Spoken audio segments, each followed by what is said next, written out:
Gatorade Lab by Hannah and Riley. Substances found in nature.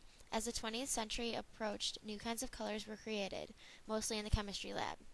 Some of these were later found to be safety problems. Red 40 dye is referred to as a coal tar dye.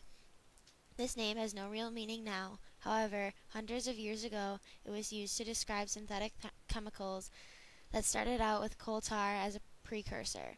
Red 40 is a very common dye. It is found in many foods.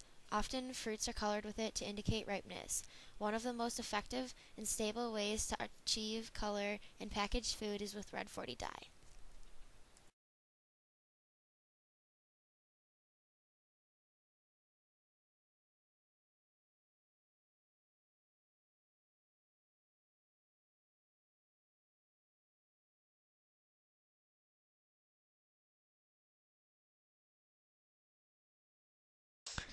If you are studying the science of food and beverages and are trying to make a darker or lighter shade of any color beverage, this lab possibly could be your advantage.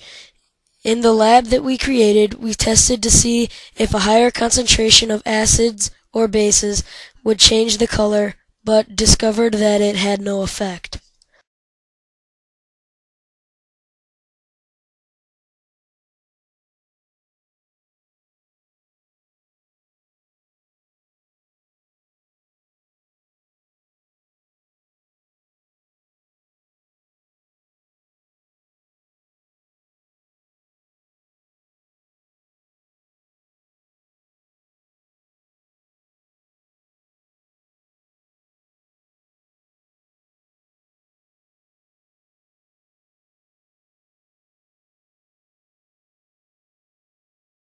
Out the appropriate materials. Next, we measured out the correct amount of liquids for our lab.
After completing this lab, we discovered that by mixing different concentrations of acid and base, it does not affect the color. Seeing that this lab didn't agree with our hypothesis, we believe that it would serve no purpose in the real world. This is because when we did our lab, adding acid or base did not affect the color. Some possible errors that may have occurred could have been that we did not thoroughly stir the acid or base into the Gatorade, which affected the pH level recorded by the probe.